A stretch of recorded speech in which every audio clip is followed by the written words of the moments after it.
what we're doing is looking at how the private victory helps to produce the public victories, that is, in our relationships with others.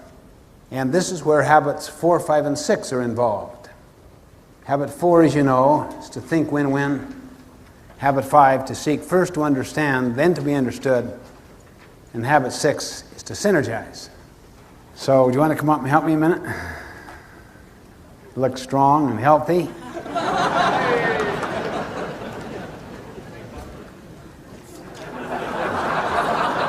a barber, right? You also have a very good-looking head.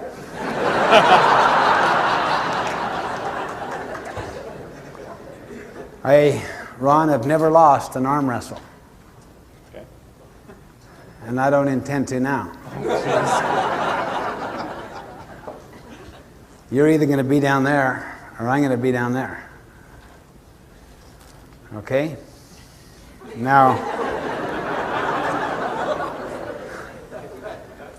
see this triumvirate right there? Yes. They're going to fund this exercise so that if he puts me down here, he gets the dime. Okay? Can the three of you have pockets that deep? Let's stand over here a little more. And if I put you down here, that means you give me the dime. Fair enough? You can draw on all of those behind you. All right, now brace yourself, Ron. Put your elbows close together. Okay. Now, you keep track. You tell us when to start, all right? What's your name? Colleen. You tell us when to start. Give us 15 seconds, all right? Now, if he happens to put me down twice, he gets 2 dimes. So keep track of how many times he puts me down or I put him down. Okay, give each other the intimidating stare. All right. Okay, wait, start equal. All right, tell us when to start. Start.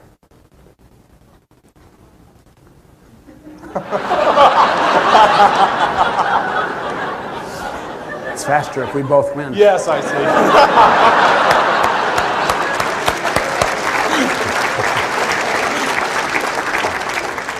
I mean, literally, see, everything communicates war, contest, win-lose. So, while he's thinking win-lose, you think win-win. Habit 5, you always seek first the interest of the other. See, so we start with tension, then let him win. Then let him win again. So gradually he starts to learn what's truly efficient.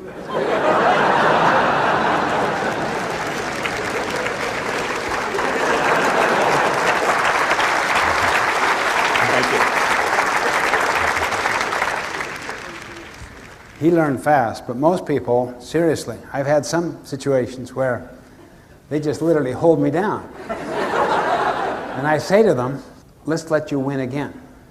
And one said to me, no way.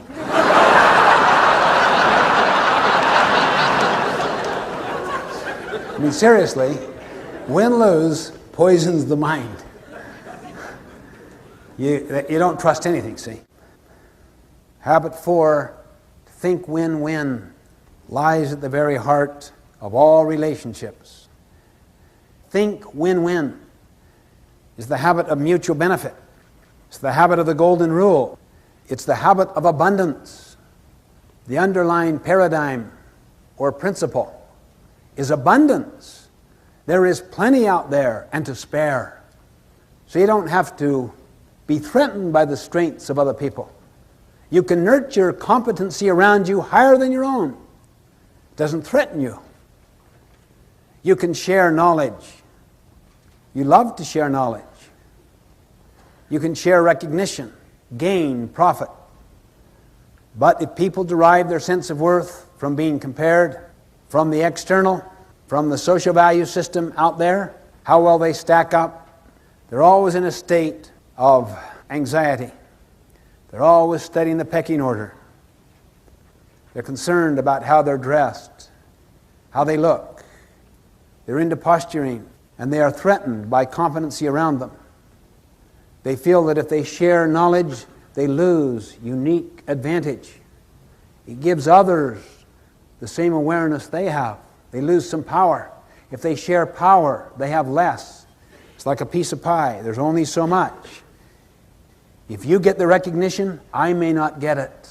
If I share gain or profit with you, we will have less. It's the paradigm of scarcity, not the paradigm of abundance. Most people have never had profound experiences with win-win people. They don't really believe there's such a thing as win-win. It's either you win or you lose. You're either tough or you're soft. You're strong or you're weak, see? They think in dichotomies, either or. Those people will inevitably produce politicized cultures where politics run things, reading tea leaves, social inventions, natural laws will not govern. Or they will become martyrs. They'll go for lose-win, particularly among the so-called important people. And then they'll often take out their energy on the ones that they can control, so that they're lose-win above, win-lose below. What happens at the side all depends on the moods, the ego. What happens in the marriage, is it equal? Is it unequal? What happens with the kids? What about your employees? Can you begin to see that the roots of the win-win mindset comes deep out of the private victory? If the private victory is real and sincere, you're at peace. You're centered. You're anchored. You're rooted. You're established. Your ego is not involved. Down deep, you're invulnerable. So you can afford to be vulnerable on the surface of your life. That's why that private victory is so foundational. Habit 4, to think win-win, comes from the principle and paradigm of abundance, not scarcity, meaning the pie gets larger and larger and larger. Why? Because through the interaction on a win-win basis, a transformation begins to take place in our natures to where we tap into more creativity, more resourcefulness, more ingenuity, more wisdom, more intelligence, deeper and deeper into the bowels of the organization, deeper in our marriage, in our family life, causing synergy to take place where the whole is truly greater than the sum of the parts, and the wealth increases, the knowledge increases, the power increases, and the very fear is unfounded. Both are self-fulfilling prophecies, however. Whatever paradigm you believe in will produce the behavior to validate the paradigm, the perception. If you have the attitude of thinking win-win, habit 4, and the skill, the method of habit 5, seek first to understand, then to be understood, you will create such interaction, such mutual understanding, that it leads to the fruit, synergy, new insights, new learnings, new heights.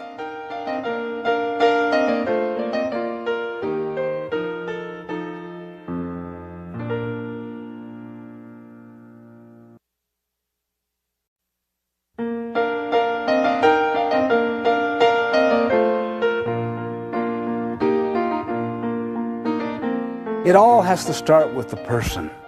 They have to begin to say, I'm going to go for win-win with people. One man said to me, Stephen, come on. I mean, the world isn't like that. I know this sounds good, but really, this is so idealistic and I like it, but it's really not like that.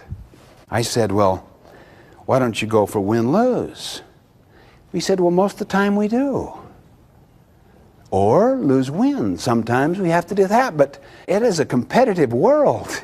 It isn't a cooperative world. I mean, I think you're living too much in the ivory tower of theory and abstraction.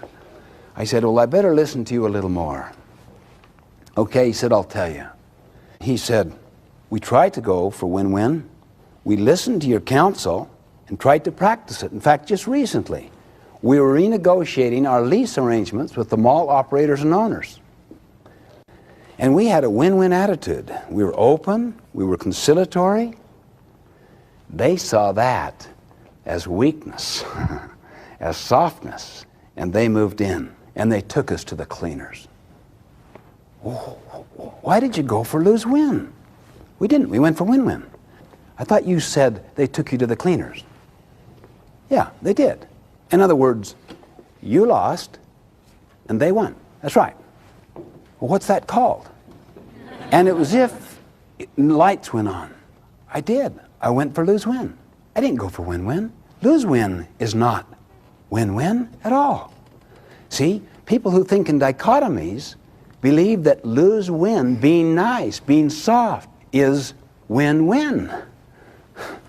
My friends, win-win is so much tougher than win-lose. Why? In the early stages, you have to be tough on yourself to cultivate the empathy, the sensitivity, the openness, the consideration, at the same time, to not capitulate. What have we been calling that balance of courage and consideration? Maturity. And what is maturity a product of? Integrity. Being principle-centered, integrated around principles. Can you see why win-win is the fourth habit, not the first or the second? Can you see why it follows self-mastery? Win-win means we consent together. If you agree to disagree, is that not a win-win situation? We call it no deal. We agree to disagree agreeably. It's not going to work out. We won't hire you. You don't want to join us. You fully understand what expectations are. We understand what your needs and expectations are, and you can see that we're going in different directions. Let's agree to disagree agreeably. I would put no deal as one of the transactional options. We transacted. No deal on this one. Maybe we can come together at a later time. We transacted, see? The problem is, many situations, you don't have those options. It's hard to go for no deal with a child. It's hard to go for no deal with an employee who's been there for, say, 15 years. That would be essentially win-lose to the employee, just to go for no deal. Now, if you could come up with a no-deal option that has the elements of win-win in it when the separation takes place so that the person feels like that was an honest and equitable and fair settlement and you feel the same way, then that is carrying no deal in a situation where you're locked in without any other options to a successful win-win conclusion. I'm telling you, no deal is one of the most liberating options imaginable. I'll tell you why. Look, let's say I'm trying to interact with somebody on a very tough situation. Say this gentleman here. And I say to him right up front, if we can't work this out, you know, maybe we should work out the best no-deal arrangement possible. But I really want to go for win-win. Let me listen to you first. I need to understand how you see it. I then want to be understood. I see. Well, no deal's always an option. I can be very open. I don't have to manipulate. You'll have a quality of a relationship. You'll have, hopefully, a synergistic solution to problems. The spirit of consensus in the culture. The spirit of synergy and decision. That's the end in mind. It's not that I got my way or he got his way. Now, if I'm deeply committed to win-win or no deal, I can be so open and honest, I don't have to have hidden negotiation techniques. I can just say, that's not a win as I see it, but I need to understand more. Why it's such a win? I see. Then he tries to understand me, and as we interact back and forth, something dynamic happens that is absolutely magical in its effect upon the human spirit. Gradually, we conclude, no deal is best. Or, we've come up with something that is so much better than what you and I initially thought of.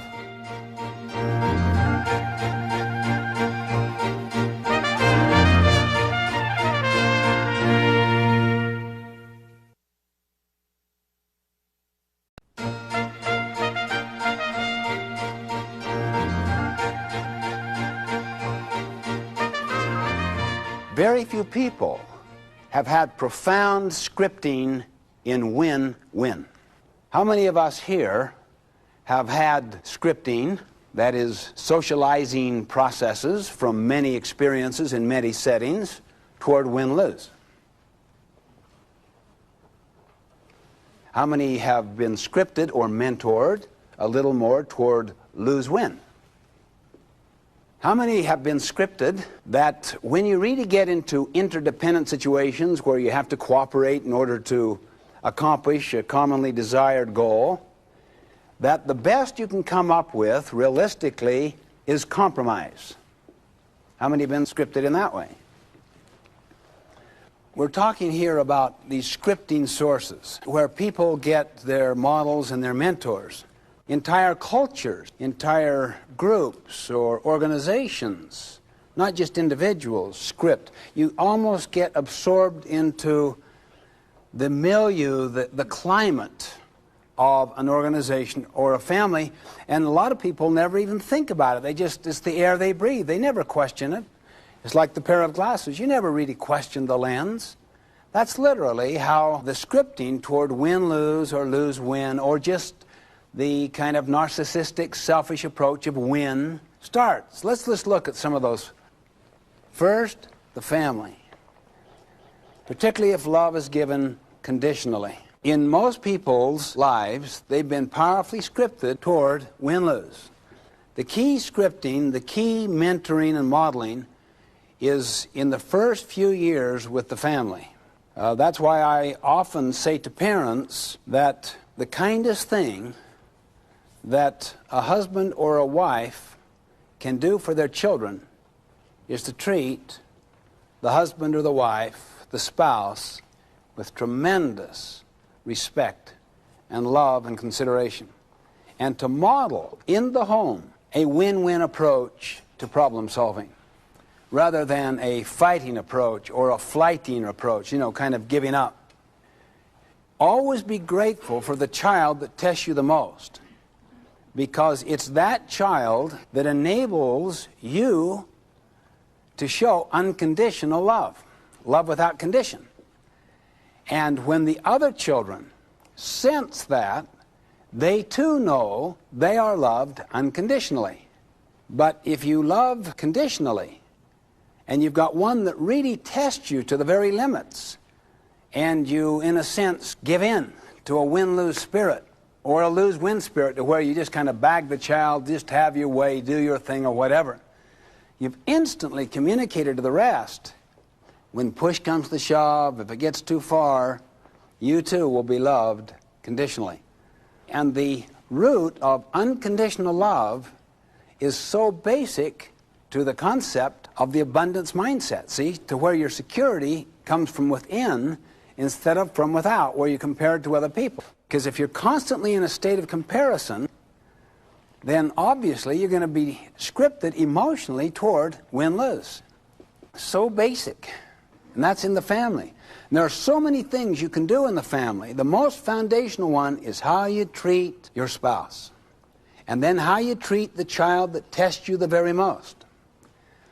Then do everything you can to create a win-win approach in all that takes place.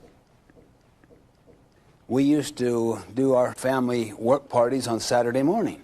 So we'd set a goal to have so much done by a certain time, and that everyone would do what's necessary, and then we would have a special kind of party or some reward. We'd go do something as a family.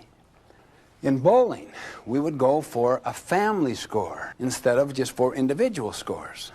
There are so many ways you can start to inculcate the spirit of win-win. Now, that doesn't mean there isn't a place also for some parlor games and competition.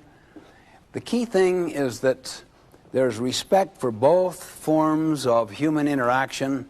They each have their place in life. But let's not push out the interdependency and the cooperation in the name of everything is a big competition. I would say that if you're in the school business, or if you could influence the school business, to try to get a spirit of teamwork at school. Get people to work as teams instead of individually only. I'm not against individual work as well. That's important. But also teamwork, where they learn to interact with other people and to come up with better solutions. And I would do away with all normal distribution curves. I'd have people either be graded against a standard which was clearly communicated, in which you as a teacher said, my job is to help you. My job is not to judge you, it's to help you reach the standard. A grade will come out in terms of that standard, but my job is to help every one of you get an A. But a lot of people were raised, in a sense, in a school where collaboration and cooperation was called cheating. And they're getting programmed toward win-lose right in the school. The problems in society are problems of interdependency. They really are. Are they not? Think about it. Think of every field of human endeavor. So I would say, try to influence schools toward teams, teamwork, more cooperation. So the application of this way of thinking at home, think of all of the different ways at school, and also the way they relate to their peers. Avoid comparison languages between people. You're better, you're prettier, you're more handsome, you're the one that stood out. Just kind of avoid comparisons. And yet most of us have been powerfully raised in this kind of win-lose scripting where criticisms, complaining, and comparison and competition were just the way things are. How many can relate to that? See, most of us can. Oh, athletics. Let me just mention a couple there. I saw my son Stephen training his son Stephen to prepare for a particular soccer game. And he was talking about the goals to be accomplished. I was so impressed by that. So I went to my son Joshua in his soccer game and basically said to him, son, let's talk about what some of the goals could be. What do we want to accomplish? You know, in his mind, primarily because of the culture, was what? Win. Okay? So we put that down as one of the goals. We want to win. Now, do you want to try your hardest? Do you want to do your best? Would that be another goal? Yeah? Yeah. What if you tried your hardest and achieved that goal even though you didn't win? Now, what about a team spirit? Do you want to pull together as a team instead of just having hot-dogging, grandstanding people that want all the attention? Do you want to assist people and be happy for them and be happy for the people that hardly ever have a chance to play so that they can develop some skills too and really hope for other people's successes? What would you think of that? Another goal. Have you ever gone to a game where you had fun till you lost, then it was no fun? What about having fun? And probably the most important goal of all is learn. To learn. What did you learn? What did the team learn? And so, since that time we started that process, we literally, after every game, go through the 5 goals. Did you try your hardest? Did you win? We lost. Did you try your hardest? I did. Did you work as a team? Did you try to assist? Were you happy for other people's successes? Yes, I felt good about that. Did you have fun, son? I did. It's a lot of fun. It's more fun, he said, when we win. Yeah, it is. But that doesn't mean you can't have fun when you lose. Did you learn? What did you learn? Do you think the team learned? What did the coach say to you afterwards? Look, you accomplished 4 of the 5 goals. That's tremendous, son. One time you won. You accomplished 5 of the 5 goals. And you learned. I mean, that'll help you better accomplish the next time you play.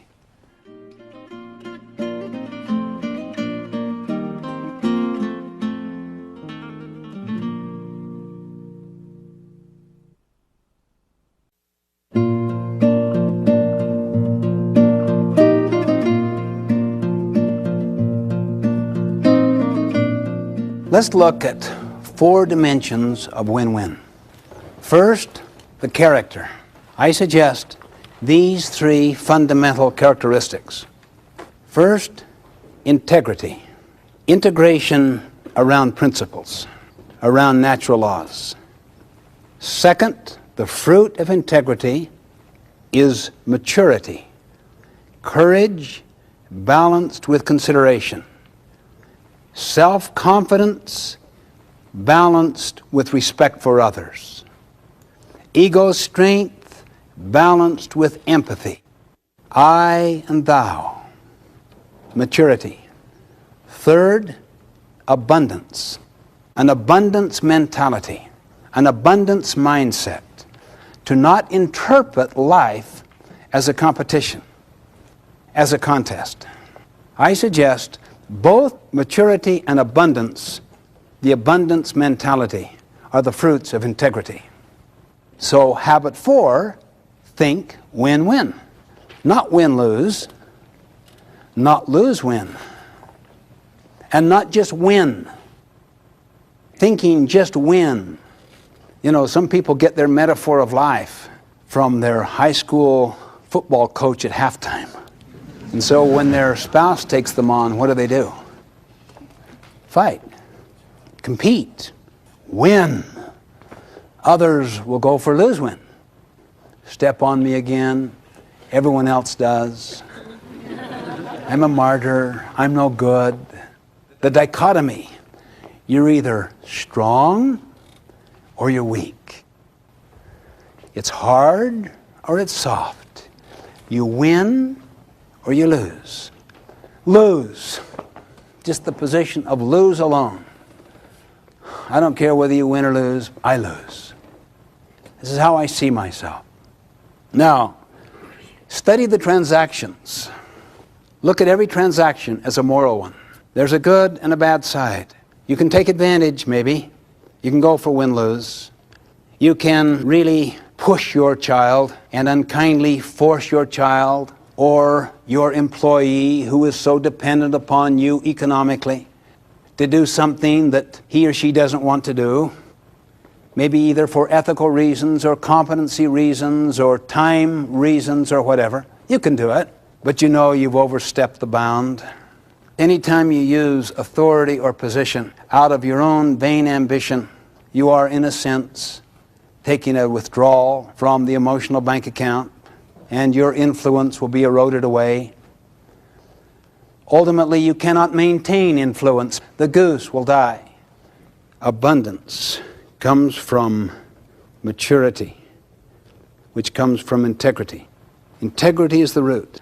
Anytime you violate something inside your conscience, a principle, see if it does not manifest itself in some way by exercising control or dominion upon another person in a sense that is too much, it's unkind, it's wrong, and you know it. Or perhaps you just capitulated and gave in and went for lose-win. The second dimension is the nature of the relationship itself. We call that the emotional bank account. The trust level. If you have paid the price personally and cultivated these attitudes of integrity and abundance and maturity, you'll be in a constant state of making deposits. But if you have not, you may talk win-win, but they won't necessarily feel it. And if you have a weak relationship, a win-lose relationship, that will unquestionably affect the third dimension. The third dimension has to do with the agreement that you have with that person, the commitment that you mutually make with each other. That's called a win-win transaction. The fourth dimension has to do with the systems and the processes. Are they also win-win? Did you establish a win-win approach to building the character, the relationship, and the agreements? Or are you laying on those good win-win things in win-lose ways? Do you say you value cooperation and reward competition? Strive to create the spirit where everyone can win without comparisons. How you do that is not an easy thing, but those who have done it are so much more productive than those who are always driving deep this normal distribution curve and rewarding only those at the top. In fact, I said to one, "Didn't you hire them all as winners?" He said, "Yeah. And now you sort them out?" The 4 dimensions of win-win. Can you remember what they are? First, character. Second, relationships. Third, agreements. And fourth, win-win systems. Win-win processes.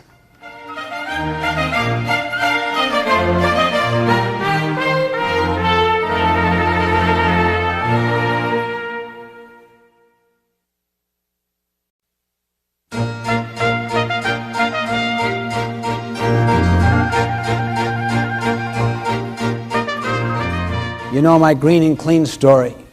My little son agreed in a family meeting to take care of the yard. "Son, your job is green and clean. It has nothing to do with watering. That's a method.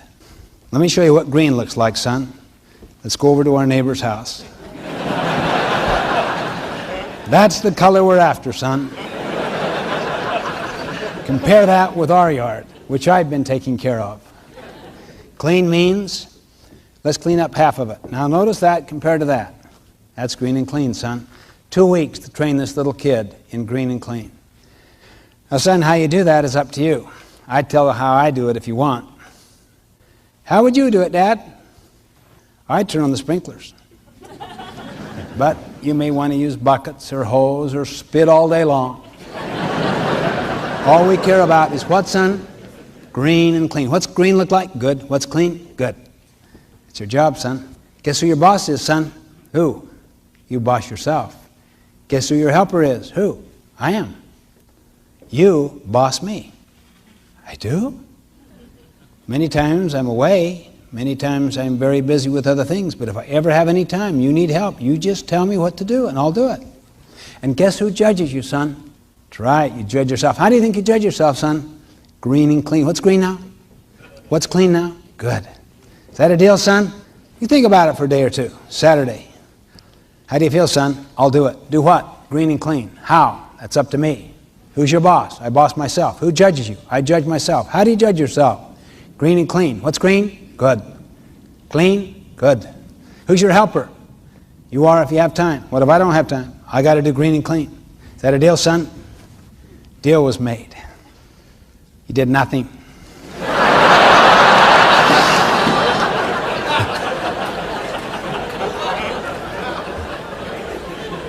Two weeks of training. Nothing all that Saturday. All that Sunday. Monday. It's Tuesday morning. Going to work. Hot. Summer day. Burning up. Yellowing. Neighbor's yard. Green and clean. Manicured. Garbage strewn right down the side lawn from a Saturday night barbecue. Falling out the bottom of the sack, 3 feet from my car. I could rationalize a little away Saturday and Sunday, but Monday, this is inexcusable. I was ready to move to win-lose. Now, son, you get out there, you get over here, or I'm telling, but the moment you do, you kill the goose. You kill effectiveness. You go for efficiency. Yeah, he'll clean that up. And what happens tomorrow when you're not there? Bite your tongue. Reaffirm your purpose. Raise boys, not grass.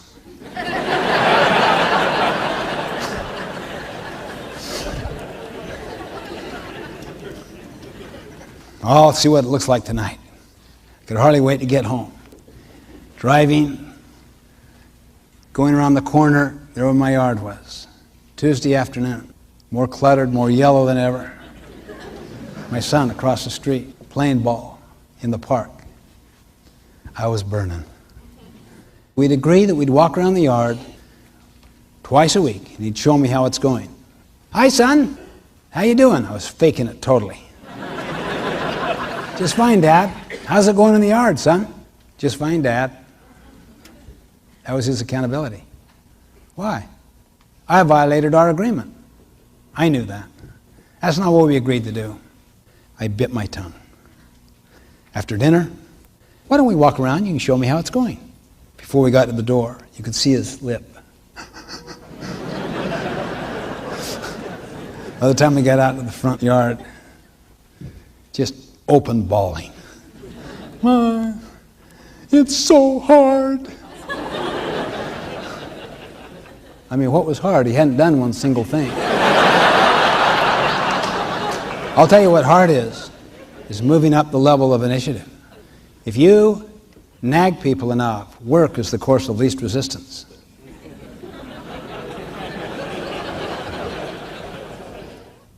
You cannot hold people responsible for results if you supervise their methods. Anything you want me to do to help, son? Would you? What was our agreement? You said you'd help if you have time. I've got time. Just a minute, Dad. Ran in the house, came out with 2 sacks. He handed me one, he took one. It makes me vomit. You picked that up, you know. Just took that wet garbage, stuffed it in the sack, you know. That's when he signed the win-win performance agreement. And he only asked for help a couple more times that entire summer. It was his job. It takes time to set up the agreement and to reaffirm it. The tendency is to backslide on it when you see mistakes. Keep believing in the people, holding them accountable in the way agreed.